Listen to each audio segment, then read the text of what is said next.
தருமபுரியில் ரிஷபானந்தரின் பஞ்சபட்சி பஞ்சாங்கம் நூல் வெளியீடு. திருப்பூர் தம்பிரான் ரிஷபானந்தர் எழுதிய ரிஷபானந்தரின் பொக்கிஷம் பஞ்சபட்சி பஞ்சாங்கம் 2026 என்னும் நூல் வெளியீட்டு விழா தருமபுரி கோட்டை கல்யாண காமாட்சியம்மன் திருமண மண்டபத்தில் நடைபெற்றது.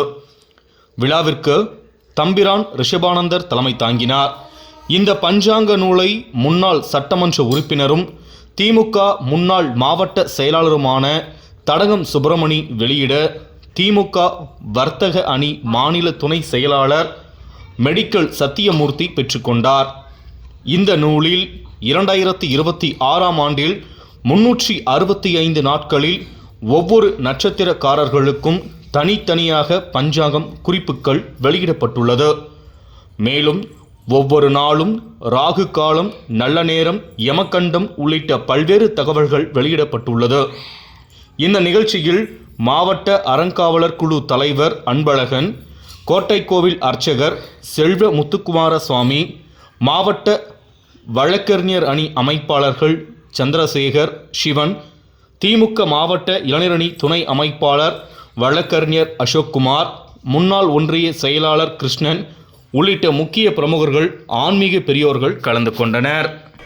எனக்கு அஞ்சல ராகு, என் ஜாதகத்தை பார்த்த எல்லாரும் சொன்ன ஒரே விஷயம், உனக்கு கல்யாணமே நடக்காது, குழந்தை உறக்காது.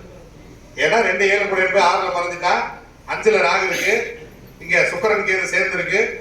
ஒரே ஒரு ஆள் சொன்னார், எனக்கு நீ சாமியார் ஆயிடுவாரு. சுக்கரன் கேது சேர்ந்தா சாமியார், அதில் மாற்றமே இல்லை. சாமியாரே ஆகலாம், சாமியார் வாழ்க்கை வாழ வைக்கணும். சாமியாரா வந்துதான் சாமியார் வாழ்க்கை இல்லை, பல பேர் சாமியார் ஆகாமே சாமியார் வாழ்க்கை வாழலாம். வெளியே சொல்றது அவ்வளவுதான், நான் வெளியில சாமியாரா வந்துட்டேன், அவ்வளவுதான். ஆனா 5ல் ராகு இருந்தா பொது விதின்றது எல்லாத்துக்கும் ஒண்ணுதானே. 5ல் ராகு இருந்தா யாருக்குமே குழந்தை வரக்கூடாது. ஆனா என் பையன் அரசு இங்கதான் இருக்கிறான். இயற்கை என்ன செய்கிறது அப்படிங்கறத முதல்ல நாம் இயற்கையோடு சென்று புரிந்து கொள்ள வேண்டும். ஒரு கிரகம் போய் 3 இப்ப எனக்கு குருதசை நடக்குது, குரு 8ல் நிக்கிறாரு. ராகுதசை நடக்கும் போது நான் என்ன, ராகுதசை நடக்கும்போது நம்ம ஜாதகத்தை கொண்டே காட்டினோடனே எல்லாரும் ராகுதசை எல்லாரும் சொல்லுவாங்க, தம்பி ராகுதசை முடிஞ்சாலும் உனக்கு இப்படி தப்பா இருக்கும். குருதசையில குரு 8ல் மறந்துட்டாரு, சரியா, உனக்கு வேலை செய்ய மாட்டாரு. குருதசை ரொம்ப கஷ்டம், நீ இப்படியே மீறி வாழ்நாள் முழுவதும் சம்பாதிச்சீங்கன்னா மாசம் ஒரு 5000 ரூபாய் சம்பளம் வாங்கினீங்கன்னா பெரிய விஷயம் தம்பி அப்படின்னு சொல்லி வேணா சொல்ல மாட்டீங்களா? சும்மா சரி விடு, 6 மாசம் கழிச்சு நல்லது, ஒரு 6 மாசம் கழிச்சு நல்லா இருப்போம், போய் போல அப்படின்னு கூட சந்தோஷமா வந்துருவோம்ல. பாதியில ஜாதகம் பார்த்துக்கிட்டு இருக்கேன் இல்லையா. குரு 16 வருஷம் அவரு போயிடுவாரு. அப்புறம் சனி வருவாரு, சனி 3ல் நிற்கிறாரு. சனி ஆல்ரெடி 3ஆம் இடத்துல நின்று இருக்கிறார், அதுவும் கால் பொங்கு மறைவு ஸ்தானம். அப்ப எந்த கிரகம் தான் நமக்கு வேலை செய்யும்? எதுவுமே வேலை செய்யாம ஒருத்தர் எப்படி வாழ முடியும் அப்படின்னு என் குருநாதர் மட்டும்தான் என் ஜாதகத்தை சொல்லும் போது விஷயம் சொன்னார். தம்பி லக்னத்துல புதன் நல்லா படிச்சிருப்பார், சூப்பரா படிச்சிருப்பார், 9 12க்கு அதிபதி. அதனால நிறைய வெளிநாட்டு தொடர்பு எல்லாம் ஏற்படும், நல்லா நிறைய புத்திசாலித்தனம் உண்டு. இது வரைக்கும் அதை வச்சு நீ எதுவும் கொடுக்கணுது இல்லை, எல்லா அணியுமே தேவையில்லாத அணிதான், எல்லாத்தையும் ஓரமா வச்சுருவோம்.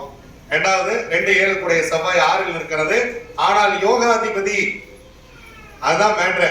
7 கூடிய 4ல் பிறந்தா மனைவி அமைய கூடாது இல்ல, நான் சித்தி நாமையவா. எனக்கு யோகாதிபதி நட்சத்திரம் அவிட்டம், என் மனைவி நட்சத்திரம் அவிட்டம்.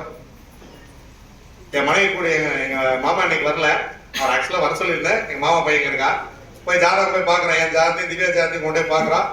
இந்த பொண்ணை கல்யாணம் பண்ண 3 மாசம் செத்து போறான்னு சொல்றாங்க.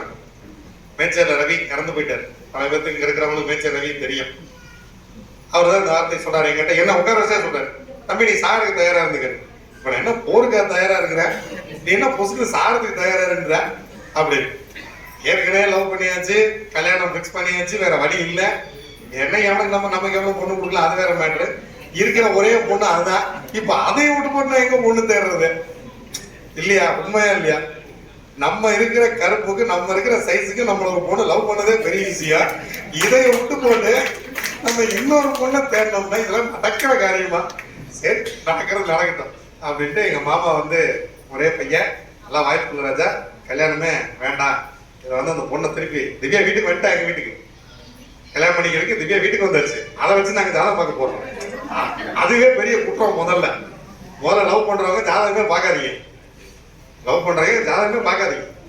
ஜாதகம் பார்க்கணும் முடிவு பண்ணிட்டா லவ் பண்றதுக்கு முன்னாடியே அந்த பொண்ணுகிட்ட ஜாதகம் வாங்கிடுங்க. பேஸ்புக்ல இன்ஸ்டாகிராம்ல டேட் ஆஃப் பர்த் எடுத்து அது என்ன ஞாபகம் நமக்கு செட் ஆகுமா ஆகாதா அப்புறமா போய் ப்ரப்போஸ் பண்ணுங்க. ஏன்னா அப்புறமா போய் ஜோடிட்ட போய் இதை தேடிட்டு இருக்க வேண்டாம்ல. அப்புறம் சரி எங்க மாமாக்கு நான் ஒரு ஐடியா கொடுத்தேன். அம்மா நம்ம அண்ணமார் கோயில்ல தான் நான் அவத்துல தான் நான் பிறந்தேன். அங்க போய் ஒரு பூ கேட்போம். பூ வந்துச்சுன்னா கல்யாணம், இல்லைன்னா வேணாம் வேண்டலாம். நானும் திவ்யாவும் நேராக போனோம். போய் பூ கேட்டோம், பூ வந்தது, கல்யாணம் பண்ணிக்கிட்டோம். பின்னாடிதான் எனக்கு தெரியும் எனக்கு யோகாதிபதி நட்சத்திரம் அவிட்டம், என் மனைவி அவிட்ட நட்சத்திரம். நீங்க திவ்யா கல்யாணம் பண்ணும்போது ரொம்ப சாதாரணமான நிலைமை தான். நாங்களாம் ரொம்ப சாதாரணமான இடத்துல தான் வந்தது, எல்லாத்துக்குமே தெரியும். இன்னைக்கு நல்லா இருக்கிற ஒரு நிலைமைக்கு அவங்க ரொம்ப ரொம்ப முக்கியமான காரணம். இது வரைக்கும் ஒரு முறை கூட கோச்சிட்டு அவங்க அம்மா வீட்டுக்கு போனதே கிடையாது. என்னை விட எங்க அம்மாவை நல்லா பார்த்துக்கிறா. இதை விட வேற எனக்கு எதுவுமே தேவையே கிடையாது. மாசத்துல 3 நாள் தான் வீட்டுல இருக்கேன். உண்மையிலே சொல்ற சுதந்திரமா நான் ஜாதகம் பார்த்துட்டு இருக்கிறதுக்கு ஒரு முக்கியமான ஒரு காரணம். அதெல்லாம் அதே போல முதல்ல நம்ம ஆபீஸ்க்கு ஒரு எம்ப்ளாயி சேர்க்கிறோம். அதுல அனிதா விருத்தி நாமயோகம். விருத்தி நாமயோகம் நீங்க யோகாதிபதி நட்சத்திரம், அவங்களுக்கு திருவோணம், யோகி சந்திரன், எனக்கு சந்திரன் உச்ச ரிஷபத்துல. இந்த மாதிரி இயற்கையே கால்குலேஷன் பண்ணி உங்களை வாழ வைக்கிறதா